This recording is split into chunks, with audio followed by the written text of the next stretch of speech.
Welcome back to Beyond Classified, part of the Forbidden Knowledge News Network. I'm Chris Matthew, and with me is the Kennedy assassination extraordinaire, Corey Hughes. Welcome back, Corey. How are you doing tonight? Good. Thank you for having me on.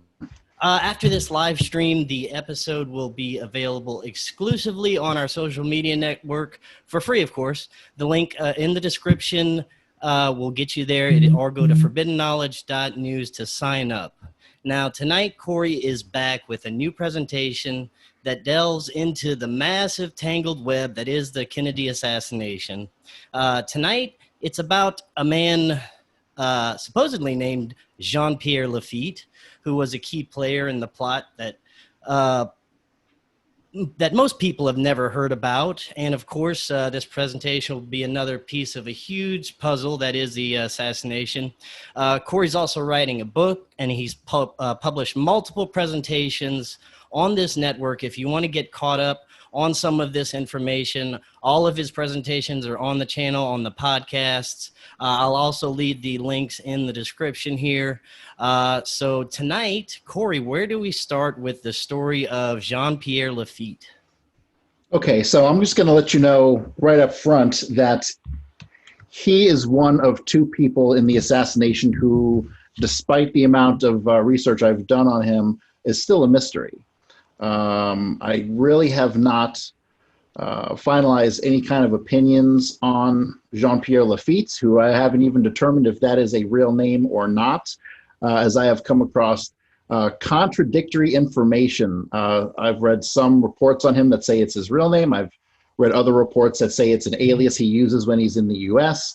So who knows? He could be a complete construct, but as I've learned, many of the players who are well known to everyone also have alternate identities and body doubles, and they use multiple aliases. And so Jean-Pierre Lafitte could be somebody that we all are already familiar with but don't realize it, which might possibly be the case. So as usual, this presentation is not as organized as I'd like it to be. It covers a wide range of aspects of Jean-Pierre Lafitte's life, or supposed life, because remember, this could be 100% fiction. We just don't know. There's nothing to substantiate it. I have some news articles that I found that I will show you that are authentic, that proves somebody was alive in the 1950s and 60s using this name in the capacity of being an agent for at least the FBI. So let me go ahead and share screen, and we will get started. Yeah, and I just want to say, when it comes to being organized, you spend most of the day researching this stuff because this is such a huge case, and there's so many different rabbit holes to go down. It's like a giant, massive spider web that's so tangled, and it's so hard to get to even the bottom of the first section that you start looking at. And then once you move on to that section, the whole next part is a huge enigma, and it's a huge case to unravel. And you're doing a great job so far with all the information you've come across. Well, the last couple slides I have in here, the last 4 or 5 slides that I put together, and they steer away from Jean-Pierre Lafitte a little bit, but it really highlights what I keep harping on the most, is that the relationships that these people have are more important than what they do. When you come to understand the relationships between these people, what they do, it really becomes, you can see the lattice work of this network of CIA, Mafia, Mossad, Corsican Mafia. You can see this big tangled web. And to me, that is the most fascinating part, because you come to realize that, and we'll touch on this a little bit later on, but there is no good guys and bad guys. They are all good at times and all bad at times. And it's a weird intertanglement of that. But Jean-Pierre Lafitte came to my attention through the work of Hank Albarelli probably a little more than a year ago. And Hank has a new book coming out. Hank passed away, actually. He wrote this book and then he died. I think I've heard that before. He actually got a hold of Jean-Pierre Lafitte's notebooks. And he wrote the book Coup in Dallas, which is set to come out next month. which is completely derived from the notebooks of Jean-Pierre Lafitte. And so I had hastily concluded, because I had seen multiple inferences to Jean-Pierre Lafitte having been the shooter on the knoll, that I made the biggest mistake any researcher can ever make. And I just assumed those guys got it right. You know, I assumed the references that I'd seen calling Jean-Pierre Lafitte the shooter on the knoll, I trusted their judgment enough to just take their word for it, and I was dead wrong. So never do that. I don't care how many people say somebody did something. If it just doesn't feel right, definitely keep looking, because that was a big mistake on my part. So Jean-Pierre Lafitte, he came into the limelight. Let's go ahead and read this. Jean-Pierre Lafitte was brought into the limelight by Hank Albarelli when he connected Lafitte to the murder of Frank Olson, a CIA scientist who seemingly had regrets about his CIA involvement, voiced his concerns, and was subsequently dosed with LSD and then murdered. Hank Albarelli literally wrote the book on Frank Olson. His research is incredible. Frank Olson, if you have any slides on it. No, but I'll come back to that. Let me talk about Frank Olson just for a second. He was a CIA scientist. He had gotten involved with the MK Ultra project, but the MK Ultra project, really, the mind control stuff, that was only a part of it. It was mostly connected to the CIA's bioweapons program. And so he had been involved with that, and he had been involved with creating bioweapons, and he had second thoughts about it. He felt guilty about it. And then when he voiced his concerns, they basically whacked him. We will talk more about that in detail here coming up, but let's just go over Jean-Pierre Lafitte and his life, or his alleged life, or what we know or think we know about him. Lafitte is believed to have been born in Louisiana in either 1902 or 1907. At the age of 7, Lafitte and his mother, it was believed that she was a Louisiana madam, relocated to Paris and then Marseille, France. Shortly after, Lafitte's mother disappears. Lafitte is said to be raised by the Marseille criminal underground. So that to me is a little bit too Hollywood. It's a little too picturesque. It's a little too spooky of a detail to be in someone's background. I have a feeling that that is not true, although something like it might have happened. Who knows if Lafitte's mother, they say she disappeared. It's really suspected she was murdered by a John. You know, it sounds like a real story, but, you know, providing explicit, concrete detail to bullshit is what these guys do. And then, when he's on the streets, he becomes an associate of the Corsican mafia. Must be at a very young age. Now, another fun fact is we, down in Louisiana, where I'm from here, we have a very famous pirate that used to be around here called John Lafitte, and you've had trouble with your searches in finding this John Lafitte because you keep coming up with the pirate, the famous I fucking pirate. hate that pirate. I fucking hate that guy.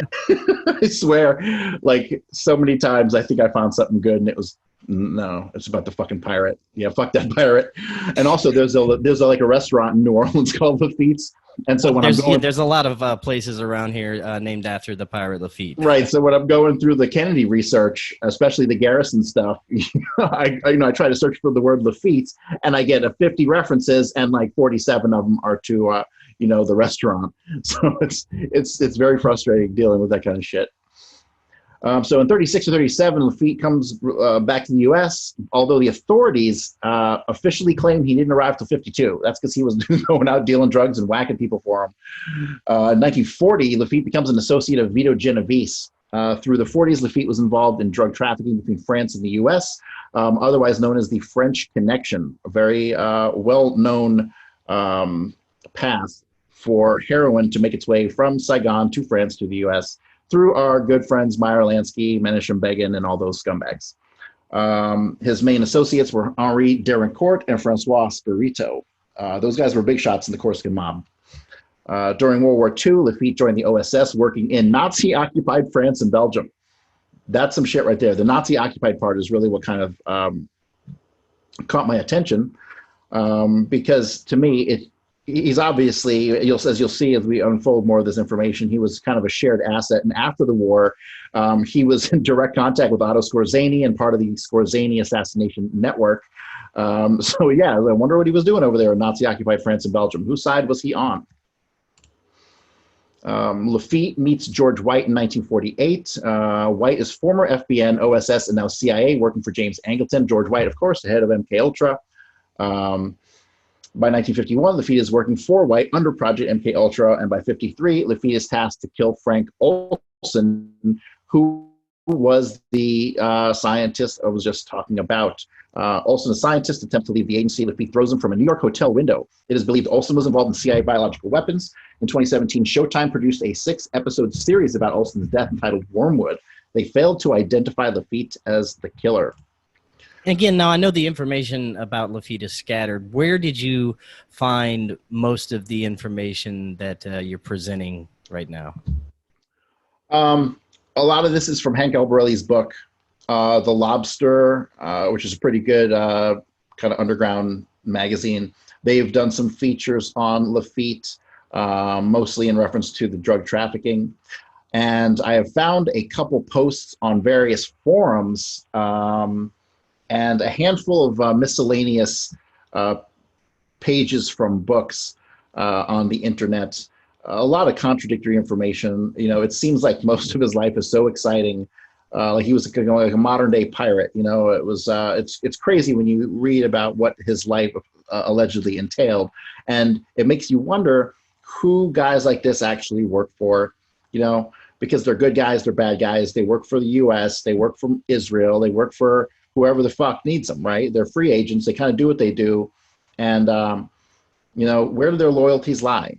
And you say, you know, his life was like a pirate. You know, I know how the CIA loves to make their programs and all their operations kind of dramatic, like a sort of plot for a movie. I'm wondering if they had any connections to Jean Lafitte the Pirate in mind when coming up with this, you know, Jean Lafitte type of you know, person that they're presenting. Well, Lafitte claims to be descendant of the pirate Lafittes.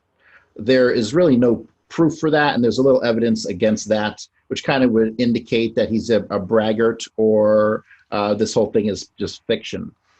You know, so many times in Kennedy, I got caught up in storylines that I didn't realize were total bullshit, and I just wasted my time, and the real story was like not half as exciting, right? So yeah, this could be pure fiction. We just don't know. There's no way to back it up. We do know Lafitte was a real person. We do know that Lafitte has a child because Albarelli went and met with Lafitte's son, I believe, and I believe that's where he got those books from. So he was a real person. His son's name is Lafitte, I think.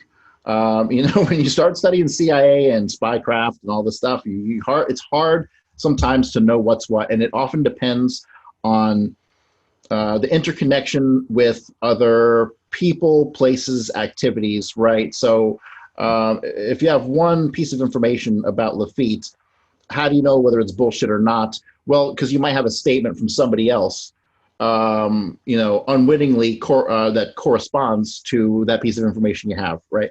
So sometimes you always need like another angle to kind of intersect and give the idea support. You can't read one thing and be like, okay, I believe that.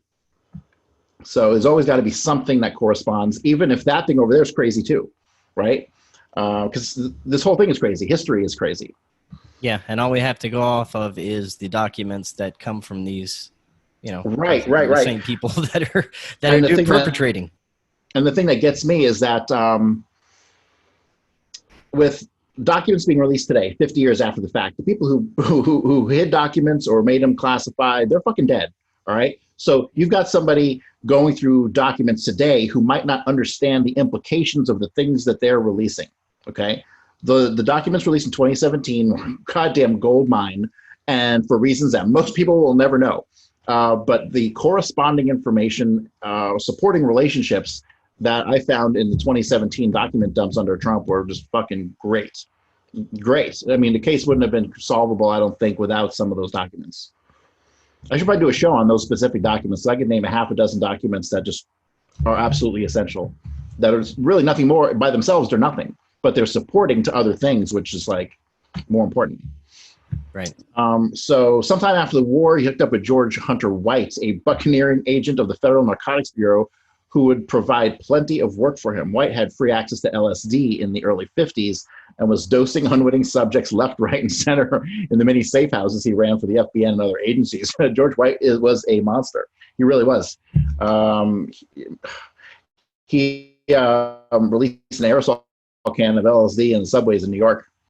Whether that was an assignment or for fun, who knows? I don't think there was a difference for him.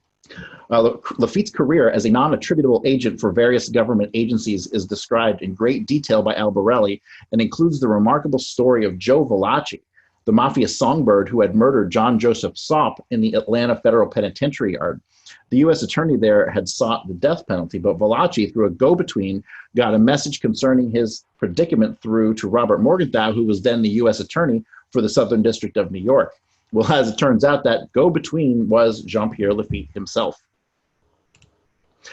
And yes, if you haven't seen it yet, Wormwood on Netflix is it's pretty well done. It really dramatizes the whole thing. It takes a 10-minute story and makes it like 6 hours, but it is good. I actually, when I saw it, I reached out to Frank Olson's son, who runs a website where he was seeking information.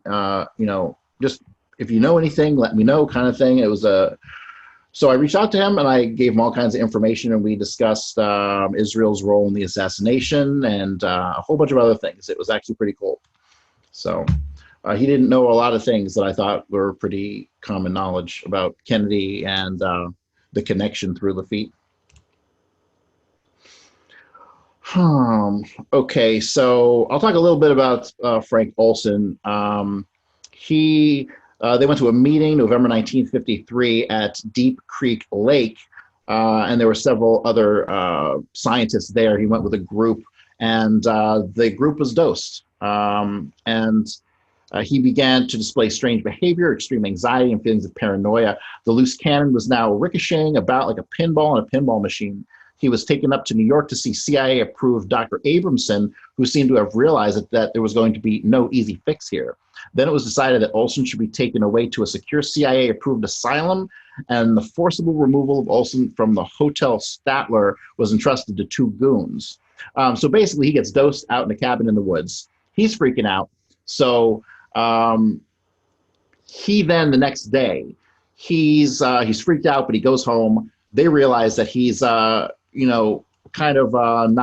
really, he's not down with that. He knows he got dosed. He's a little pissed off, and he wants out, and they can't let that happen. So they put him up in a hotel in New York, the Statler Hotel, and he's supposed to see this CIA shrink. And so then it says here, things got out of hand in the hotel room, and Olson was precipitated out the window with the goons probably thinking they'll thank us for this. Indeed, they might even have been instructed to do the same. The 2 goons were Pierre Lafitte and Francois Spirito. So this was uncovered by Hank Albarelli. Hank Albarelli interviewed Pasteur, who was an employee of the Statler, and he recalled the mysterious Frenchman, Jean Martin, who worked at the Statler the night of Olson's death. Albarelli Jr. determined that he was actually a CIA agent named Pierre Lafitte, who had ties to organized crime and did dirty work for the agency. He and Francois Spirito, a heroin trafficker and ex-Nazi collaborator who had just been released from an Atlanta penitentiary, according to Albarelli, snuck in and out of the hotel room through a side door. They then struck Frank in the back of the head with a baseball bat or some other object, smashed the window, and threw Frank out the window to make his death look like a suicide. A cryptic unsigned letter sent to Steve Sirocco on April 17, 2000 from a former CIA employee who, quote, had the luck of the draw to deal directly with Olson's demise, said that Mr. Olson's fateful flight was ventured on wings bestowed by Enfant Terrible, Lafitte, and Le Grand L'idiot, Spirito. They are French. So that's from The Lobster, number 59, summer 2010. So you can, this already has like the feeling of, something spooky and mysterious, right? They have these these French nicknames that are all, like they're out to get you. Spirito had been dubbed the father of modern heroin trafficking. He was born in Sicily in 1898 and spent his formative years in Marseille. The 1970 French film Borsellino 2 was largely based on his life but left out much of his less pleasing side, such as his Nazi collaboration during the war. Everybody collaborated with the Nazis during the war. Little secret.